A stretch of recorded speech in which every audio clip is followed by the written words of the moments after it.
Good evening, ladies and gentlemen. Welcome to another edition of Big Apple Takedown for Living World of Darkness. Our scene starts in a very, very peculiar way. You see, Mira, after getting home from the bar last night, had her arm rebandaged and was, for the most part, living in a severe amount of pain. But one thing she wanted to make sure she did before she decided to deal with that pain from the hangover, from the jostling of her arm last evening, is that she wanted to let Jenna know where she was and that she could come visit her. And so earlier she sent a text with her address and apartment number where she could come find her. And knowing that Jenna would more than likely raid her stash and force her to give him up, Mira decided, for at least the short-term pain, dealing with the short-term pain, she decided to medicate herself with a dose that she's more accustomed to, not one that's divvied up in a proper way. And so as she shoots up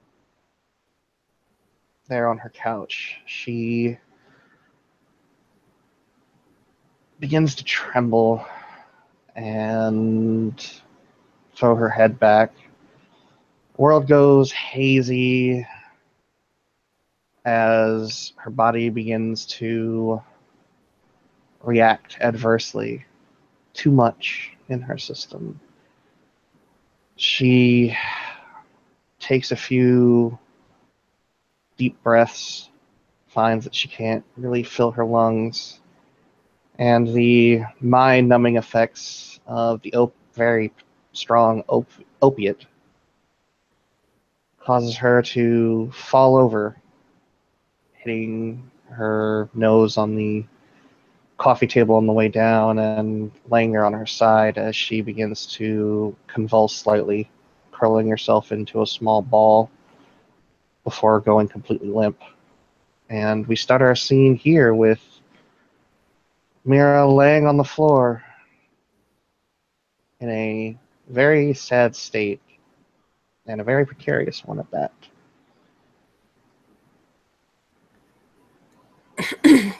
And Jenna will come up and she starts knocking on the door, waits a few seconds, and she doesn't hear anyone in there, so she knocks again.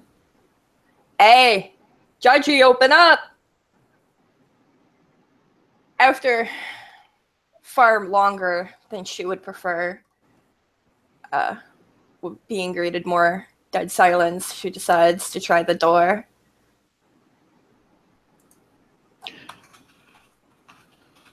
In Is the door locked? In anticipation for you coming over, no, because she's left the door unlocked for Rebecca before. And finds it unlocked and pushing her way in, calling out once more for Mira. Hey, where you at? She says as her eyes are scanning the apartment. Well, Mira's in that main room and currently laying between her couch and the coffee table. When she lands finally on Mira, she gives a quiet curse under her breath, stepping inside the door and shutting and locking it before she starts freaking out, hands shaking. She runs over to Mira, checking behind her eyelids and pulling her jaw down to look at her tongue, check her nails and everything. Fuck. You had to fucking do this, didn't you? God, fucking damn it. Thinking she's not sure, but Mira seems like a pretty smart girl other than this pretty critical flaw, so she assumes she probably has what she needs. Well, it's an adrenaline shot. She runs over to the kitchen and checks into the fridge. Yeah. You pull open the door of the fridge, and the regular base area you don't immediately see it, but since you said fridge, I'll give it to you. So the next logical choice would be to go up to the freezer, and you're pushing some shit around, and you see something under a bag of tortillas. Hey, what do you know? It's a little baggie with a single shot in it. And she snatches the bag out and she's pulling at it to get it open, and she pulls the shot out and takes the safeguard off, even as she's already running back over to Mira, and briskly shoves her flat on her back so that she's level and yanks her shirt up, feeling around to find the spot right between her ribs where her heart's at, and then slams the needle down into her chest, depressing the plunger. This better fucking work. This better fucking work. Any further roll, ST? For your life, Mira. Roll me stamina, and I'm gonna give it to you at a diff 4. This is precarious. That's painful. Ladies and gentlemen, this has to be one of the most mission critical roles I think I've ever had in Werewolf or in LWoD, with the exception of Callie's Rage Heal.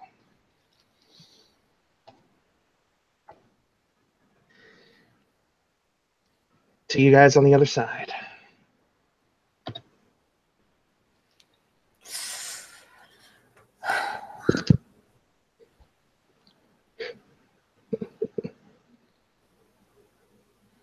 The needle is plunged into Mira's chest. It's injected, and she starts to shake violently further, her body literally fighting for its own life. As a matter of time, the shaking stops, and Mira grows still. And in her very last moments of consciousness, descends a familiar face.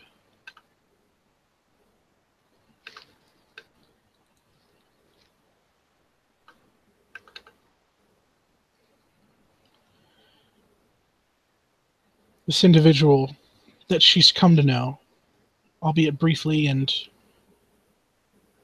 with few words, materializes from nothing. Jenna doesn't see this. Only Mira does. In her last moments of consciousness, he lowers his hand.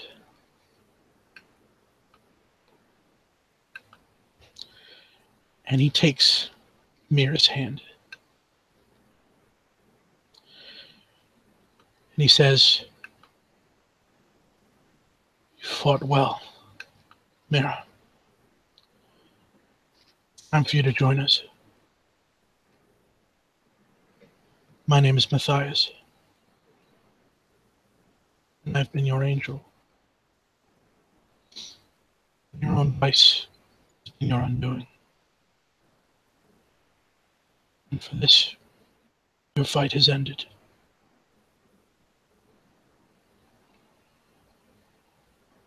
I've got so much more left to do here.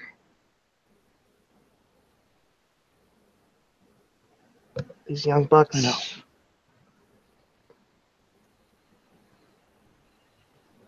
Gotta give me more time.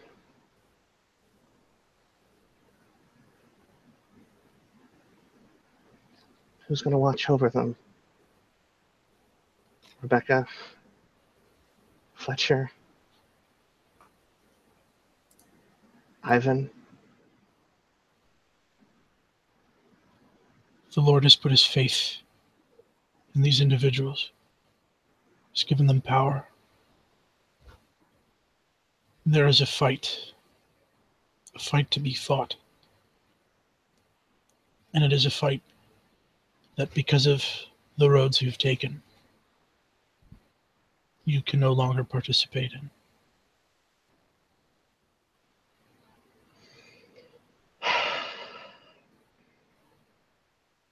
But this is not the end, Mira. For now, you will watch. You will watch from the heavens above, as many of us do. You will send messages as need to be sent. And should we see it fit, it will be you that advises another.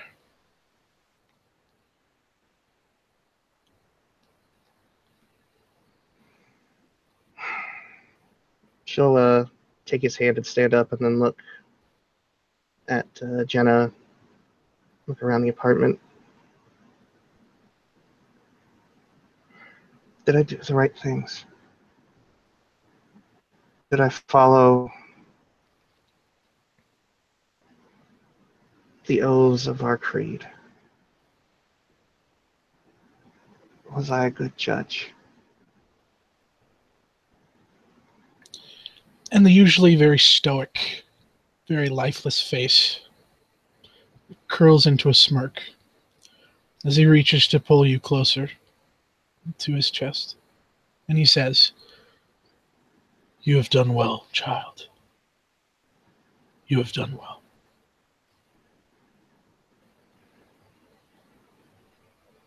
Can you then give me just enough time to say goodbye to this one?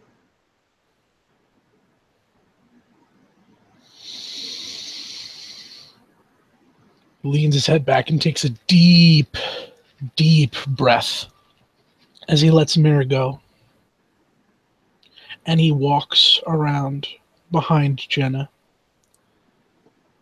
And he puts his hands on the back of her head.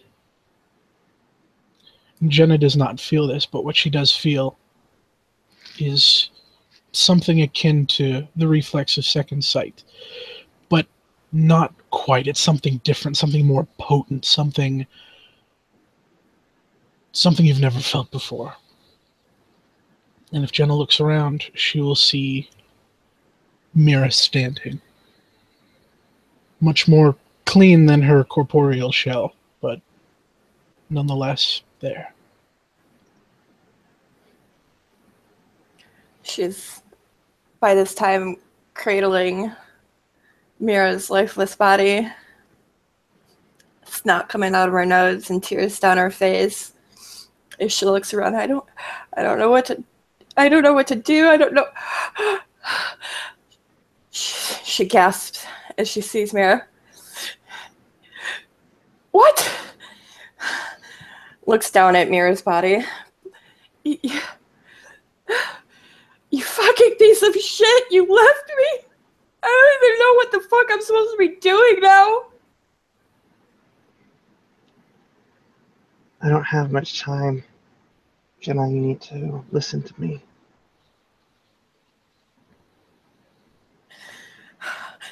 Alright.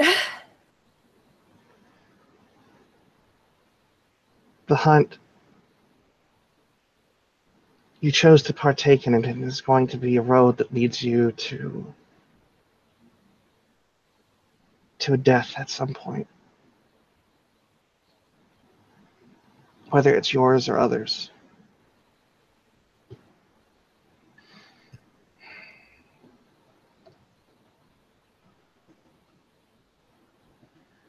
I mean, yeah, I guess, like, I kind of always knew that any fucking way. You need to make sure that you get close to the others. Rebecca, she's good for you. She was good for me. She'll teach you temperance. Doctor's cookies and cream, right? Yeah. Look over Fletcher. He may seem weak on the outside, but he is strong and resolute. Yeah, whatever. Whatever. My pain brought me to this. I lost my children, my family. I've been through a lot. Added on to that everything that a hunter is forced to face down.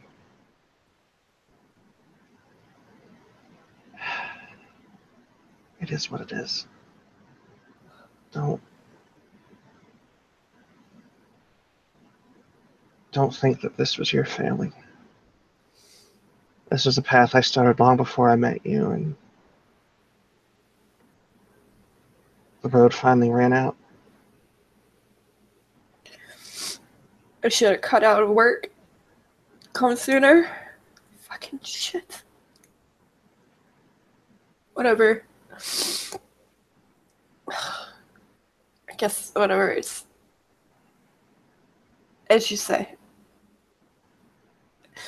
I'm gonna miss you. I'll be watching over you. She scoffs and rolls her eyes.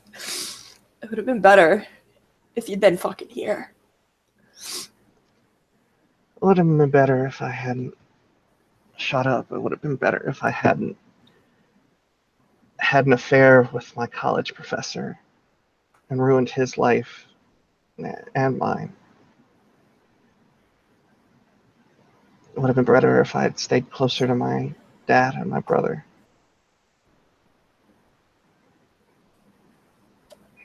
It would have been better if I was a better mom. I had a lot of shortcomings, Jenna. And they just got the better of me.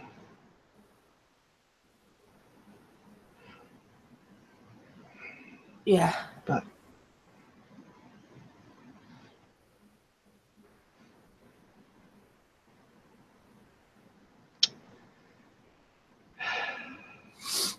I would have liked to have gone on another hunt with you, but the other night was the first time in a really long time I felt vindication. You didn't hesitate. You were right there by my side. I want to make sure that you give that to others.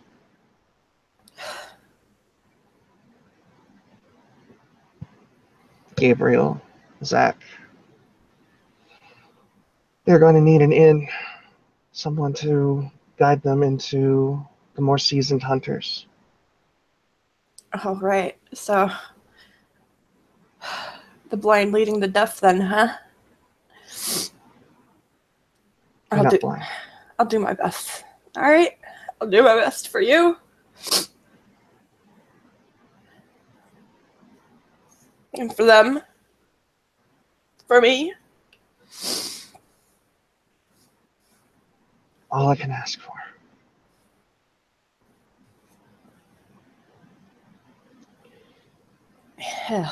Yeah. Ain't you got, like, some fucking cloud to be on or some shit? Yeah. I'll see you again when the trumpets play. Yeah, playa. See you. She says. And a loud, omnipotent sort of voice is heard behind Jenna, though if she looks, she won't see him.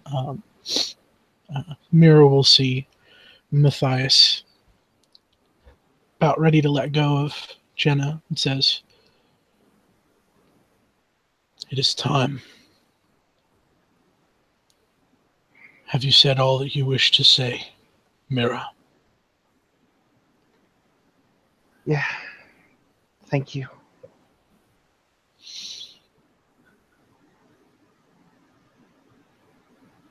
Jenna's hands quite tighten on Mira's body. Matthias lets go of the back of Jenna's head, and she will watch Mira disappear in a golden dust. Matthias will take Mira by the hand, and the two will ascend until the point at which they She'll, fade. Sorry, go ahead. before they get up there, she's sort of ascending with them. She'll turn to him. So, do I really have to wait until bell tones before I get my wings?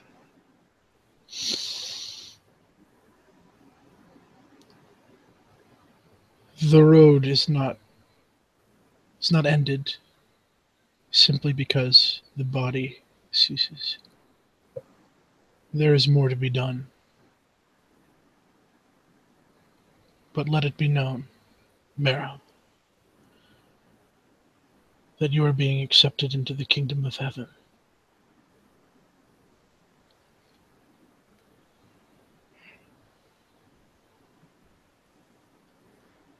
She doesn't know what to say at that, and she just simply nods in a very solemn way.